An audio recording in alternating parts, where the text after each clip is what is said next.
तहे से शुक्रिया अदा करती हूँ इंडियन मुस्लिम लीग का, हमारे महाराष्ट्र के सचिव अब्दुल रहमान साहब का और मुंबई के अध्यक्ष हमारे रशीद बकला साहब, जिन्होंने मुझे हर वक्त दुआएं दी, हिम्मत दी और आज जिम्मेदारी से जो नवाजने की बात की है कि मुंबई अध्यक्ष, महिला अध्यक्ष और मुंबई उपाध्यक्ष के पोस्ट से, तो इंशाअल्लाह मैं भी अपनी बातों की ईमानदारी से अल्लाह को हाजिर नाजिर रखे इंडियन मुस्लिम लीग का झंडा उठा के अपने ईमान पे चल के लोगों के हक के लिए जब तक मेरी जान रहेगी इंशाअल्लाह सच के लिए लड़ूंगी और हक के लिए लड़ूंगी। देखिए इंडियन मुस्लिम लीग का मेरे साथ है, मैं बहुत बहुत तहे दिल से शुक्रिया अदा करती हूँ। ऐसे भाइयों का मेरे साथ है, मेंबर ऑफ पार्लियामेंट मेरे साथ है, 15 MLA मेरे साथ है और करीब 2500 नगर सेवक मेरे साथ है। जब पार्टी की मजबूती मेरे साथ है तो क्यों नहीं हम करेंगे, हम आगे बढ़ेंगे और अच्छे से काम करेंगे इंशाल्लाह। सच और सच्चाई के साथ संविधान के तहत हम अच्छे और अनेक काम करेंगे। इंडियन मुस्लिम लीग ने सिर्फ जज्बातों से नहीं खेला, सच्चाई पे और एजुकेशन पे, हेल्थ पे काम किया है और लोगों को आगे बढ़ाया है। आप इतिहास उठा के देखिए, मराठवाला साहब का इतिहास उठा के देखिए। आज मुंबई के अंदर आप एक जगह जब नाम होता है तो मराठवाला साहब का नाम होता है, इंडियन मुस्लिम लीग का नाम होता है। ये वही इंडियन मुस्लिम लीग है जिसे बाबा साहब डॉक्टर भीमराव बाबा साहब अम्बेडकर साहब ने टिकट लेके जीत हासिल की थी।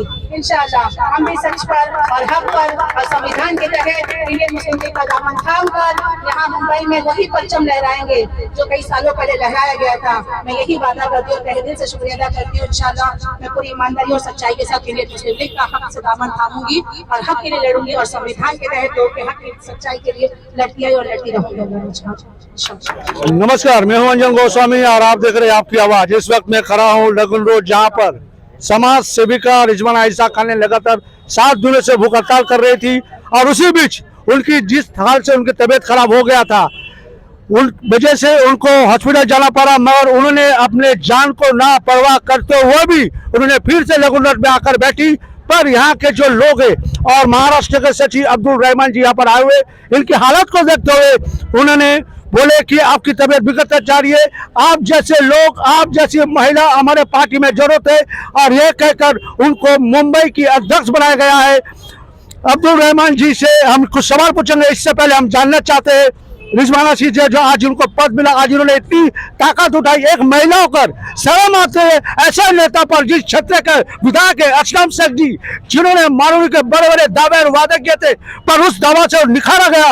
और यहाँ के जो पीयूष गोयल जी यहाँ के जो सांसद है वो भी नकारे। भाजपा सरकार जो डबल इंजन का खेल खेल रहा है वो बड़ा भयानक खेल कर रहा है, और जो BMC ठहरे पैसा खाने में, और सद्दाम सिंह का बेटा तेजेंद्र सिंह जो कहता है अपने को मदद का ठिकाना, मगर इन्होंने दुख का ठिकाना दिखा दिया, इन्होंने मजबूर कर दिया भूख हड़ताल करने पे, उन्होंने रोड तोड़ने का ठिकाना दिखा दिया, उन्होंने गरीबों को मरते हुए ठिकाना दिखा दिया, मगर मदद का ठिकाना अभी तक देखने को नहीं मिला। आइए मदद का ठिकाना करने वाला आखिर तो अब्दुल रहमान साहब जी है, जो इनको साहसता देख के, वीरता देख के, एक महिला की जो कहती है भारत की नारी, उनकी जो शक्ति, उनको जो प्रदर्शन हुए वो एक सराहनीय है। आइए जानते हैं। सबसे पहले सवाल हम ये पूछते हैं अब्दुल रहमान जी जो महाराष्ट्र के सचिव है, वेलकम टू आपकी आवाज। सबसे पहले सवाल आपसे ये है, आज भूख हड़ताल में आए, इससे पहले भी आप आए थे, तो जो आज भूख हड़ताल हुई है, आप यहाँ के सबसे पहले आपसे ये सवाल है, जो यहाँ के आमदार असलम शेख जी है, यहाँ के सांसद पीयूष गोयल जी है, और जो आमदार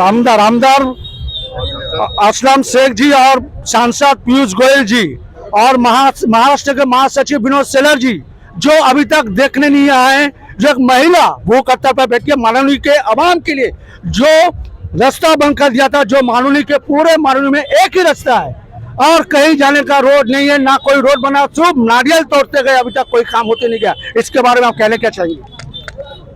इसके बारे में यहाँ के आवाम को तो अच्छे से मालूम है, लेकिन ये तकब्बुर है, इनका एक घमंड है कि ये जो चाहे वो कर सकते हैं। आज जो है यहाँ इनके साथ जो देने वाले जो बिल्डर्स है, ऐसे लोगों का हुकूमत चल रहा है। आप देखना कि बहुत जल्दी जो है यहाँ पर पीछे जो है बिल्डिंग का काम शुरू होने वाला है। मेरा ऐसा बहुत यहाँ के लोगों ने मुझे ऐसा बताया, जायज़ा दिया कि ये काम जो है सिर्फ और सिर्फ, क्योंकि 40 साल से मैंने सुना कि ये पुल चल रहा है, रैम चल रहा है, और तकरीबन 20 साल से ज़्यादा हो गया इसके ऊपर बाइकर्स गाड़ी चला रहा है, और यहाँ के बहुत सारे स्कूल जाने वाले बच्चों को बहुत सारे लोग इससे सुविधा मिलती है। और अचानक जो है बिना कुछ सही समझाए बगैर इधर जो है उन लोगों ने स्टॉप कर दिया, रास्ता खोद दिया। यहाँ के आमदार जो है कम से कम उनको यहाँ, और यहाँ के इलेक्टेड कॉरपोरेशन तो अभी नहीं है, सब गवर्नमेंट के हाथ में है, कम से कम यहाँ करके उनको हालात देखना चाहिए। अगर इन्होंने अनशन पर बैठे हैं, कम से कम मालूमात तो लेना चाहिए, समझाने के लिए तो आना चाहिए। बीएमसी से बात करें, हकीकत क्या है, अगर आपने इसको बंद किया, क्या वजह है? आज मुझे मालूम पड़ा कि ये सिर्फ और सिर्फ जो है पानी का जो लाइन है उसके लिए बनाया गया था। फिर जो ये लोग 25 साल से लोग क्यों चल रहा था, उसके ऊपर बाइक क्यों चल रहा था, और आपने इसको 2 साल पहला मैंने सुना कि 6.5-7 करोड़ रुपए खर्चा करके आपने और उसको मजबूत किया, उसके बाद भी लोग चल रहे थे, आपने तब क्यों नहीं रोका? हर चीज़ का एक जरिया होता है, एक तरीका होता है। आपने लोगों को सच्चाई बयान क्यों नहीं किया? ऑफिशियली आपने उनको जो है नोटिस क्यों नहीं दिया? नोटिस क्यों नहीं चिपकाया वहाँ पर? वो ऑल ऑफ अ सडन अभी आपने बंद कर दिया, और जो ऑफिसर ने, जो वार्ड ऑफिसर ने उसको किया, उसको उसी टाइम तबादला कर दिया। और लोग पूछते हैं तो उनको जवाब नहीं मिलता है, कि उनको पता है कि हमारे पास नंबर्स है, हमारे पास अडानी है, सब कुछ है, गरीबों का कोई सुनवाई नहीं है। यही हाल है बम्बई की। जब तक पब्लिक जागेंगे नहीं, पब्लिक अपने हक के लिए कानूनी तरीके से जागरूक नहीं होंगे और वो जद्दोजहद नहीं करेंगे, यहाँ का अभी हालत हिंदुस्तान का और भी ख़राब होने वाला है। ये ऐसा कुछ भी नहीं है। अभी देखिए, अभी बहुत सारे even UCC uniform civil code के बारे में बहुत सारे लोग जो है, इतना आपको मालूम है दिल्ली में जो एहतजाज हुआ, हर जगह पर हुआ, और इतने लोग कोर्ट गए उसके लिए, उसका बावजूद भी उत्तराखंड में यूसीसी लग गया। अब मैंने 2 दिन पहला सुना कि महाराष्ट्र के अंदर कब यूसीसी लागू होंगे, ये सवाल किया एएनआई वालों ने।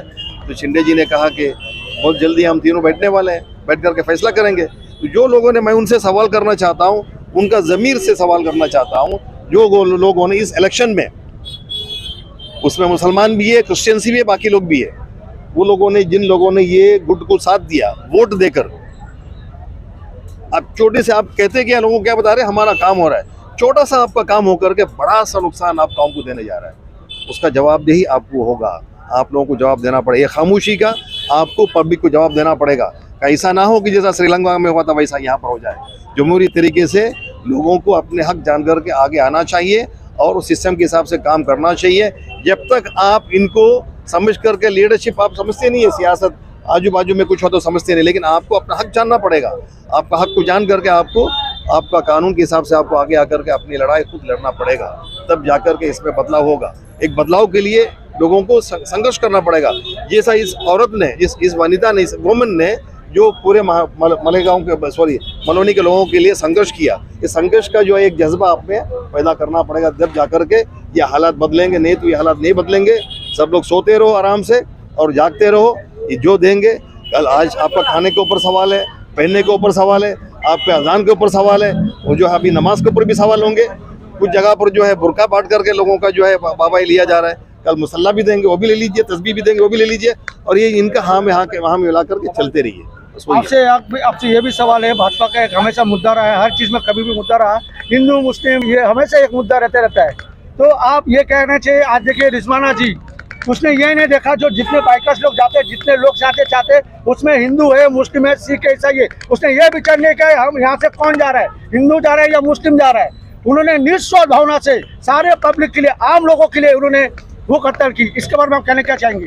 बिल्कुल सही बात है, बिल्कुल सही बात। यहाँ के लोगों को, यहाँ सिर्फ मुसलमान थोड़ी रहते हैं, यहाँ पर हिंदू, मुस्लिम, क्रिश्चियन सब लोग रहते हैं। और मुस्लिम लीग का भी ये कॉन्स्टिट्यूशन है, मुस्लिम लीग का बायलॉज ये है, हम लोग आपस के धर्मों के आपस में भाईचारे पैदा करने के लिए काम करते हैं। और जब तक हिंदुस्तान अगर आगे बढ़ना है, हर तबके को जो है आगे आना पड़ेगा। एक तबका पीछे रह जाएंगे। हमारे गुलाम मोहम्मद बनातुल्लाह साहब कहते थे, आप रिजर्वेशन क्यों मांगा गया, क्योंकि जो तबका एकदम निचले तबका है उनको भी आप एजुकेशन और नौकरी सब देकर के उनको एक लेवल पर लेकर आएंगे, जब जाके आपका देश आगे बढ़ेगा। और इसी तरीके से इन्होंने जो काम किया है हर तबके के लिए किया है, मुसलमानों के लिए किया ऐसा नहीं है, हर यहाँ के कॉमन कॉज के हिसाब से इन्होंने ये मुद्दा उठाया।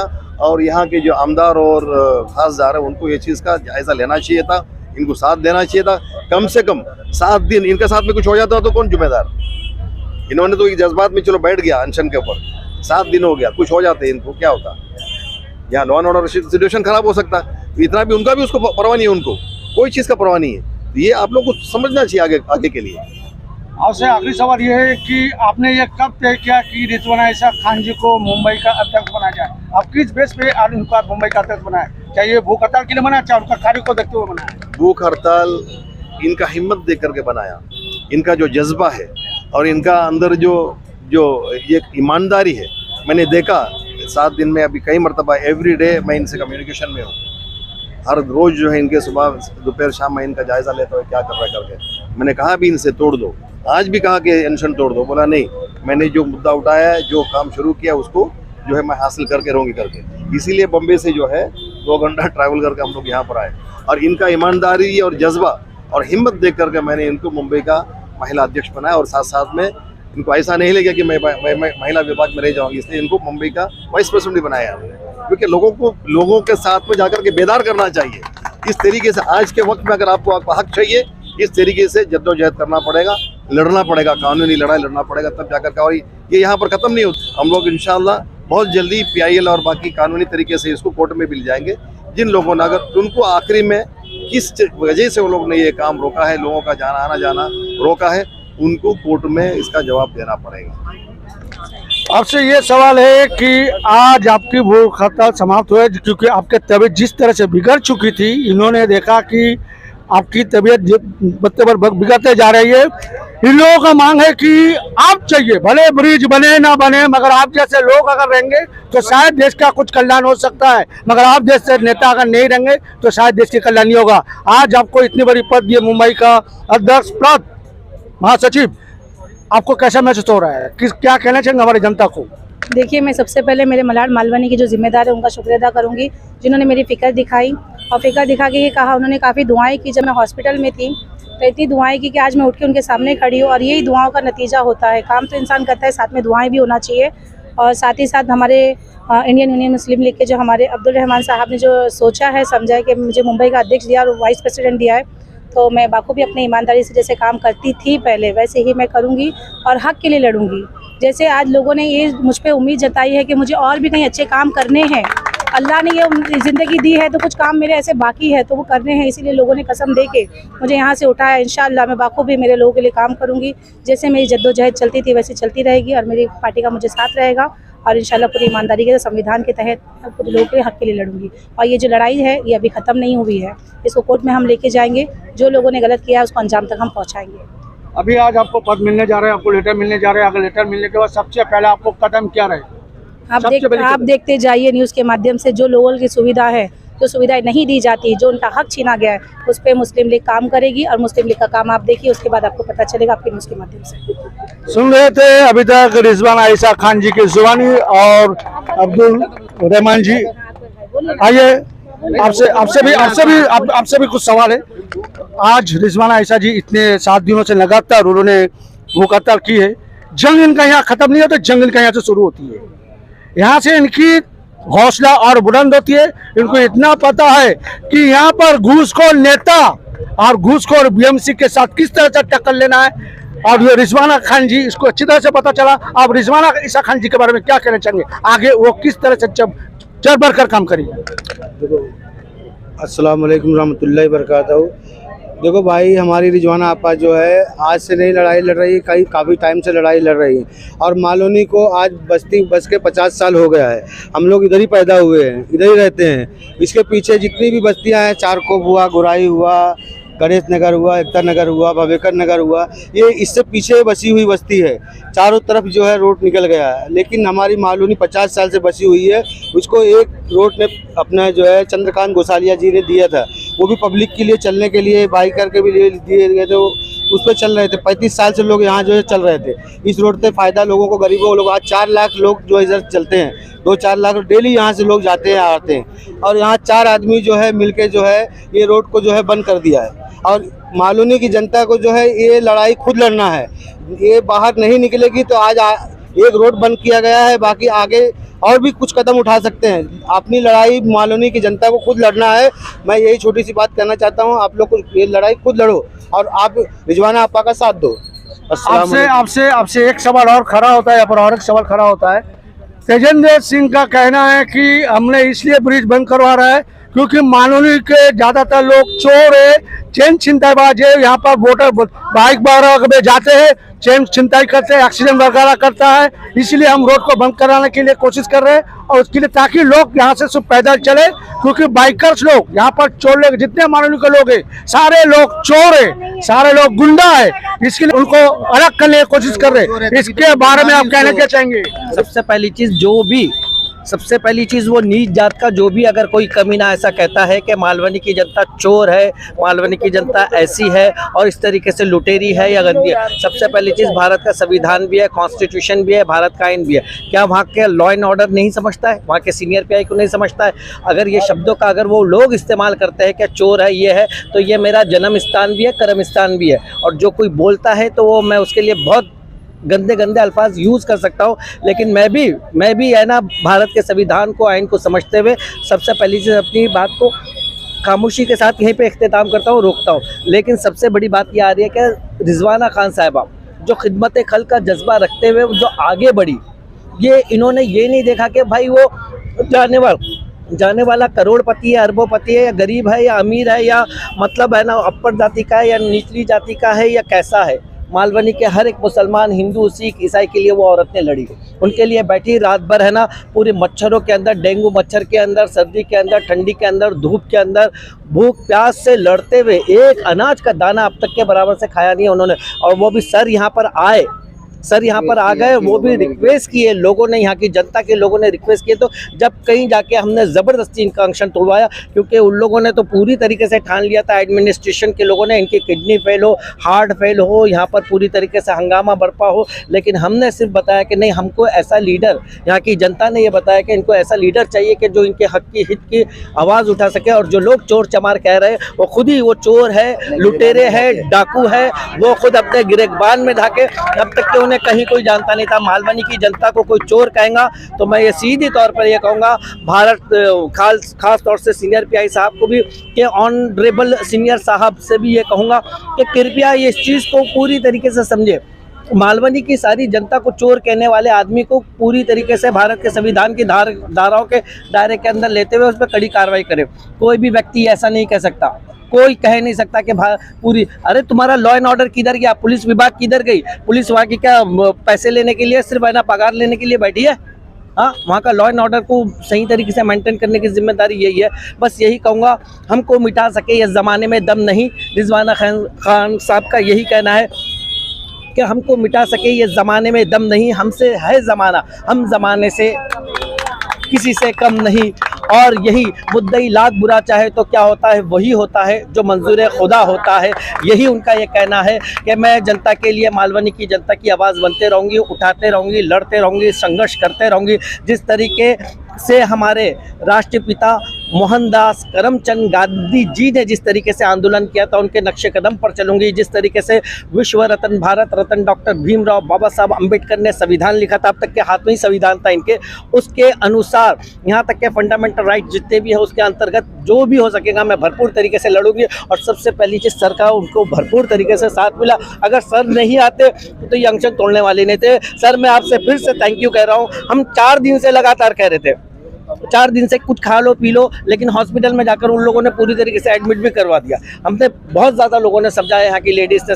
सर आपका हम तहे दिल से शुक्रिया करते हैं, आभार व्यक्त करते हैं, थैंक यू सो मच। क्योंकि ये हमारी बात नहीं सुन रही थी, क्योंकि यहाँ के लोगों की ये बात भी नहीं सुन रही थी। हमको पता था ये लोग क्या करने वाले हैं। Thank you so much sir. हमने आप और मस्जिद के ट्रस्टी लोग भी, यहाँ के लोग भी आए, सारे लोग भी आए, और यहाँ की जनता के तमाम लोग आए, तमाम लोगों ने भी इल्तिजा की, रिक्वेस्ट की। लेकिन आपका जो रोल था सर बहुत बहुत बहुत बहुत बड़ा था, कि सबका रोल था लेकिन आपका बहुत ज़्यादा था। इसके बारे में आप कहना क्या चाहेंगे? रिजवाना जी के बारे में कहना क्या चाहेंगे, जो आज इतने उन्होंने जो साहस के साथ उन्होंने मुकद्दर की मानवनी के हमाम के लिए, तो क्या कहना चाहेंगे आप?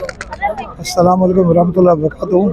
अल्लाह ताला का फजलो करम है कि हमारी बच्ची मालवनी की मुश्किलों को देखकर मुकाबला करने खड़ी हो गई और 7 दिन से फाका करती है। आदमी 2 रोज़ रोज़ा नहीं रख सकता है, 7 दिन से पानी का गिलास नहीं पिए। क्या ये इनकी ज़रूरत है और इनका जज्बा है कि यहाँ की रहने वाली आबादी के लिए कुछ भलाई का काम कर जाए।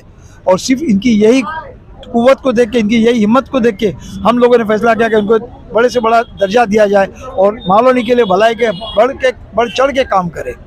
अल्लाह इनको इतनी कुव्वत अता करे और अल्लाह फतह देंगे इनको। आप लोगों का फ़र्ज़ है इनको लेके चलो, इनको सपोर्ट करो और आप लोगों का कैसे मसाइल है इनको लेके चलो। इंशाल्लाह ये आप लोगों के मसाइल को 99% हल करने की कोशिश करेंगे। बाकी कुव्वतें अलग जगह है लेकिन अल्लाह भी मौजूद है, अल्लाह की मदद आएगी, कोई रुकावट नहीं आएगी और फतह है। और अगर रुकावटें आती है तो भी अल्लाह की कुछ मसलियत है।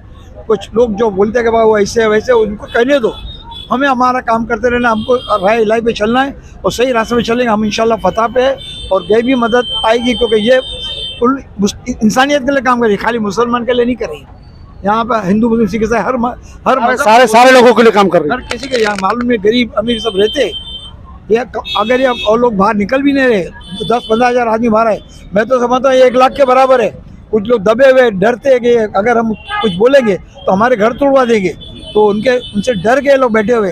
लेकिन पूरी अवामी यहाँ की पूरी मालूम कौम इनके साथ है, ये मुझे पूरा यकीन है। और हमने इनको चुना है, इस शेरनी को चुना है, तो अल्लाह ताला उसको पता अता करे। आमीन। हाँ बोलेंगे ना भाई, पकड़ो। सबसे पहले जो सवाल खड़ी होती है कि रिजवाना इसाक खान ने मानूनी को आवाम को देखते हुए जो ब्रिज को यहाँ बंद कर दिया गया है और यहाँ का है कि मानूनी के लोग चोर है, डाकू है, गुंडा है, बहुत सारे बात है, लोगों को डर से रोड को बंद कर दिया गया और उसी आवाम को फिर से रास्ता बनाने के लिए उन्होंने भूख हड़ताल की। तो इनके बारे में आप क्या कहते हैं? मैं रिजवाना खान अपा की बड़ी इज्जत करता हूँ और इंशाल्लाह सभी करेंगे। और राज इसने चोर चमार बोला है ना, मैं यहाँ की मालूनी की तमाम आवाम को बोलता हूँ, साले जो यहाँ काम कर रहे हैं ना वो हमारे मालूनी के लोग जाते हैं, ड्राइवर, वॉचमैन, घर में काम सब छोड़वा दो सबके काम। मैं बोलता हूँ हमारी जमात उनका फेवर करके कल से नाम लिखवाओ, सारे वर्षन के जितने काम करने वाले सबको वहाँ से हटा दो, देखते साले कितना काम करेंगे लोग, घर वाले लोग। अगर उनके घर की शैतानी भी है ना तो उसकी जरूरत मालूनी वालों की इनको जरूरत उनको पड़ रही है, हमको उनकी जरूरत नहीं है, हमको उनकी जरूरत ही नहीं है, उनको सालों को हमारी जरूरत है। और राव चोर चमार बोल रहा है जैसे वो नाम उसका तेजेंद्र, उसका बाप भी तो मालूनी में आए थे ना, यहाँ पे उन्होंने भी भीख मांगी है। अब वो तो सन कौन सा था मुझे याद नहीं है, लेकिन इलेक्शन में वो भी यहाँ पे खड़े हुए थे, यहाँ की आवाम से उन्होंने भी भीख मांगा था, मुझे जिता करो मैं ये करके दूँ, तो क्या करें उन्होंने, आवाम ने उनको यहाँ से बता दिया। अब इनको भी वहाँ से बताएंगे इंशाल्लाह हम लोग एवर्शन। मैं बोलता हूँ पूरी एवर्शन में जितने भी मालूनी में काम करने वाले नौकर चाकर ड्राइवर वॉचमैन सभी लोग वहाँ से काम छोड़ दो। इनकी समझ में जब आ जाएगी सालों लोग बराबर लेके मैं मालूनी की आवाम क्या है, देखो सारे सड़क पे ढूंढते फिरेंगे काम वालों को, जब मालूम पड़ेगा मालूनी के गरीब और वॉचमैन जो भी है सब हमारे सब छोड़ो काम। रमजान का वक्त आ रहा है इंशाल्लाह भाई, इनको तामीर करो। ये रमजान के 1 महीने का जितना भी जगह फितर निकलता है दिल खोल के दो, साला बढ़ चढ़ के तो इनको तो पूरा साल भर का खर्चा दो। एक भी आदमी काम पे मत जाओ एवोशन के अंदर, एक भी आदमी काम करने मत जाओ, बिजली कर्मचारी हो, वॉचमैन हो, ड्राइवर हो, मत जाओ कोई भी काम पे, जब इनके समझ में आएगी कि मालूनी वाले क्या है। सुन रहे थे, इन्होंने भी सबको मानूनी वासियों को उन्होंने ये संदेश दिया कि मानूनी के लोग यहाँ से बरसात नगर काम पे ना जाए, ताकि जिन्होंने ये कहा कि मानूनी के लोग चोर है, मानूनी के लोग डाकू है, उन लोग आने जाने वाले चैन को चिंता करते हैं, हमारे एबासान लोगों को एक्सीडेंट होता है, रेडर्स की तरह यहाँ से बाइक चलता है, बाइक रेडर्स कहा जाता है। किस तरह से बात तेजेंद्र सिंह ने कहा है, मानूनी को जिस तरह से बदनाम किया है, सीधा सीधा उन्होंने इल्जाम लगा दिया कि मानूनी रहवासी के लोग चोर है। अब देखते हैं आने वाले समय में मानूनी की जनता उनको किस तरह से हिसाब चुकाती है जिनको चोर कहा गया। अब ये देखना है। और सबसे बड़ी बात तो यह है कि रिजवाना इसाक खान का पहल यहाँ खत्म नहीं होती है, रिजवाना खान का जो जंग आज से शुरू होती है। अब आगे ये देखना है कि रिजवाना इसाक खान लेटर मिलने के बाद सबसे पहले उसकी कदम क्या होती है। रिजवाना इसाक खान का यह कहना है मेरी जंग तो शुरू हुई है, भूख हड़ताल वो आज भी नहीं छोड़ना चाह रहा था, ताकि यहाँ के अवाम के लोग और जो महाराष्ट्र के महासचिव है इंडियन मुस्लिम लीग के, उन्होंने जबरदस्ती और यहाँ के मानूनी के कई मौलाना लोग ने आके उनको जूस देकर उनको भूख हड़ताल को खत्म की, इसलिए कि मानूनी के लोगों को रिजवाना इसाक खान जैसी नेता चाहिए, उनको यहाँ के इस तरह का सोशल वर्कर चाहिए ताकि निस्वार्थ भावना से वो कार्य कर सके। ब्रिज तो आज नहीं तो कल बनेगा या तो नहीं बनेगा, इससे कोई उनको फर्क नहीं, उनको सिर्फ चाहिए तो रिजवाना इसाक खान चाहिए। तो आइए देखते आने वाले समय में और क्या क्या कार्य होता रहेगा और ब्रिज बनता या नहीं, आपको हर पल खबर देते रहेंगे, हर पल देखते रहिए आपकी आवाज़। कैमरामैन अनिता के साथ पत्रकार अंजन गोस्वामी और आप देख रहे हैं आपकी आवाज़।